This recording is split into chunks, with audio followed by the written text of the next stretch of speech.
अस्सलाम वालेकुम नाजरीन, अहम खबर से आपको आगाह करते चलें। आईपीएल खेलने के लिए पाकिस्तान का दौरा छोड़ने वाले न्यूजीलैंड के खिलाड़ी मुश्किलात में गिर गए हैं।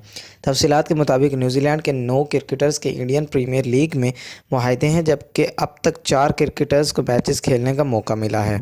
आईपीएल में एक टीम मैच के लिए 4 गैर मुल्की खिलाड़ियों को प्लेइंग 11 में शामिल किया गया है। इसलिए न्यूजीलैंड के खिलाड़ियों को प्लेइंग 11 का हिस्सा बनाने के लिए मुश्किलात का सामना है। न्यूजीलैंड मीडिया के मुताबिक केवी क्रिकेटर पानी पिलाने के लिए दौड़ते और सिर्फ प्रैक्टिस करते दिखाई देते हैं।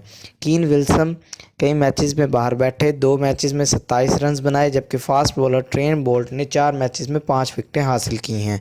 क्रिस्टियानो रोनाल्डो ने 5 मैचेस में 112 रन स्कोर किए हैं। न्यूजीलैंड के सबसे महंगे प्लेयर टेरल मिचेल ने 5 मैचेस में 118 रन बनाए हैं।